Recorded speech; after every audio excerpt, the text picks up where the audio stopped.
Pensa no seguinte cenário. Antes de colocar um motor de altíssimo desempenho em uma pista de corrida, a gente precisa preparar a máquina, certo? Ninguém liga um carro de Fórmula 1 e pisa fundo no acelerador sem antes garantir que os fluidos estão na temperatura exata e que o sistema está pronto para aguentar aquela carga extrema. E bom, o mesmo princípio se aplica perfeitamente ao esporte de alto rendimento. Na nossa análise de hoje, o foco é na preparação de um motor humano super específico e delicado, o sistema cardiovascular dos nossos jovens atletas. Porque o aquecimento antes da bola rolar definitivamente não é só uma formalidade para evitar lesão muscular, ele é a fundação de toda a prontidão do coração para o jogo.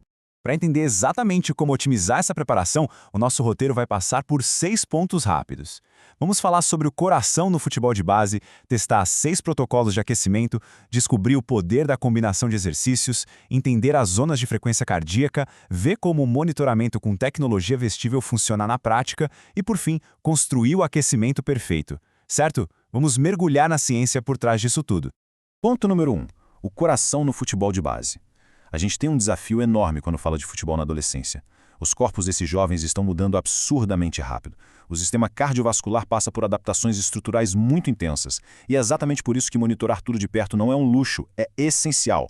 É a única forma de evitar aquela síndrome clássica de excesso de treinamento, o famoso overtraining, enquanto a gente tenta extrair o máximo de desempenho deles. É literalmente andar numa corda bamba entre exigir o máximo no gramado e proteger a saúde do atleta lá na frente. E isso levanta uma dúvida de $1 milhão. Por muito tempo a galera achou que qualquer suador antes do jogo já estava valendo. Mas a pergunta que os cientistas do esporte começaram a fazer é: será que todo aquecimento é igual mesmo? Ou existe de fato uma fórmula cientificamente perfeita para ligar esse motor cardiovascular antes do apito inicial? Para matar essa charada, a gente precisa traduzir um jargão que vai ser a chave da nossa conversa: a variabilidade da frequência cardíaca, ou VFC. Simplificando, o coração humano não bate cravado como um metrônomo. Existe uma variação microscópica de tempo entre uma batida e outra. E o mais louco é que uma variação maior, ou seja, uma VFC mais alta, é um sinal excelente. Essa irregularidade rítmica significa que o sistema nervoso daquele jogador está super equilibrado, o corpo recuperou bem e ele está pronto para encarar o tranco de um treino de alta intensidade. Vamos para o número 2, testando 6 protocolos de aquecimento. Sabendo disso, a gente pode olhar para um experimento sensacional que rolou recentemente, buscando exatamente a tal da fórmula ideal. Foi um estudo super rigoroso de 8 semanas lá em Isfahan, no Irã, com 72 garotos que jogam futebol sub-15. A ideia era ver de perto como o coração deles respondia a diferentes rotinas semanais. A estrutura da pesquisa foi brilhante. Eles dividiram os atletas em 6 grupos, cada um com um protocolo diferente. Tinha o aquecimento dinâmico, o analítico, que foca só na mecânica do movimento, os jogos em campo reduzido e, claro, as combinações disso tudo. E o pulo do gato foi isolar o aquecimento como a única variável nos primeiros 20 minutos de cada treino.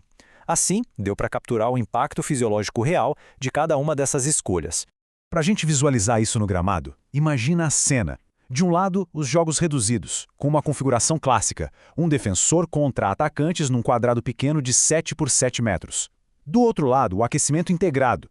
Minigols, regras modificadas num espaço um pouco maior e sem o treinador parando para dar bronca ou instrução.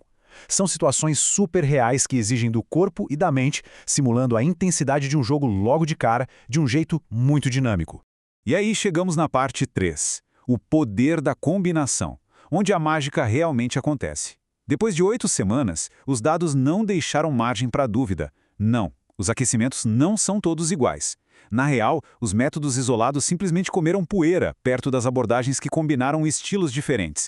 Fica muito fácil ver o abismo entre eles. Aquele aquecimento analítico tradicional, estático e bem robótico até, ajuda na coordenação, mas perde feio na hora de preparar o coração e diminuir a percepção de fadiga. Agora, quando eles juntaram os exercícios dinâmicos com cenários de jogo, tipo unir os jogos reduzidos com aquecimento integrado, foi um sucesso. Os garotos relataram que se sentiam muito menos cansados e a capacidade cardiovascular deles disparou. Mas olha só que dado surreal. A frequência cardíaca de repouso é um super indicativo de condicionamento físico.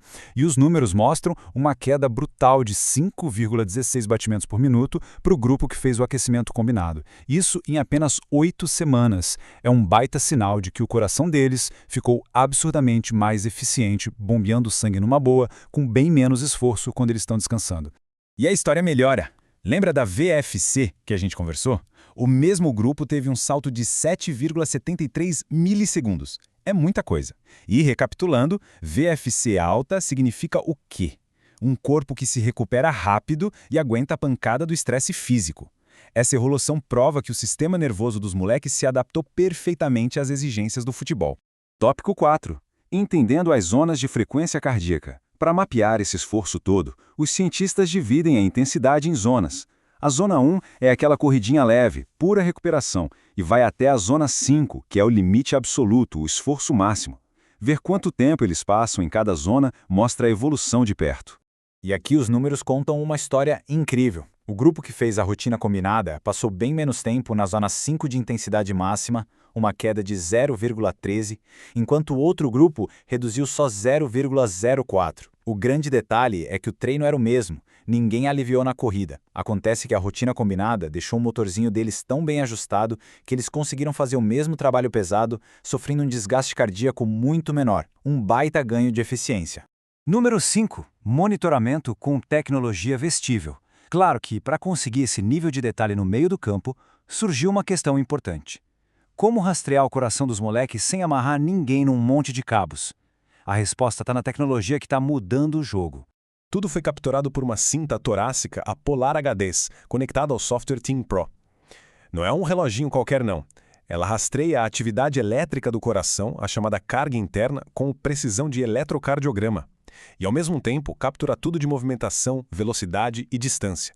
É uma visão 360 do atleta, tudo indo via Bluetooth direto para o tablet de quem está na beira do campo avaliando os dados em tempo real. Sabe o que é mais fantástico nessa tecnologia? É que ela confirma o que o jogador está sentindo. Por décadas, a gente dependeu só do atleta dizendo, pô, professor, tô exausto. Mas agora, você cruza o que ele relata com um dado cravado de como o coração dele está batendo. É a melhor estratégia possível para blindar a base contra lesões por estafa e não queimar talentos cedo demais por conta de overtraining. E, finalmente, tópico 6. Construindo o aquecimento perfeito. Chegou a hora da verdade. Como a gente traduz esses gráficos e milissegundos para o treino da molecada amanhã de manhã? O que essas 8 semanas ensinam na prática para as comissões técnicas? O checklist é claro e direto ao ponto. Primeiro, esqueça aquele alongamento estático e chato. Apele para movimentos dinâmicos misturados com situações de jogo de verdade. Segundo, não comece devagar demais. O ideal é que a frequência atinja de 70% a 80% do máximo já no aquecimento. Terceiro, fuja da média do time. Olhe para a variabilidade cardíaca de cada atleta individualmente. E quarto, nunca deixe de bater um papo para ver se o cansaço que eles relatam bate com a tela do computador. A evidência é cristalina. A preparação que acontece antes do apito soar muda completamente a fisiologia da garotada. Ver adaptações tão positivas no coração com ajustes simples na rotina em questão de semanas abre uma perspectiva gigante. Pensa comigo. Se só um aquecimento bem pensado já recalibra a máquina desse jeito, imagina o impacto de rastrear esses dados com tecnologia vestível ao longo de anos. Isso vai salvar carreiras, prolongar o pico de saúde e simplesmente redefinir a próxima geração de atletas. Os dados já estão no campo. Agora, o que a gente vai fazer com eles?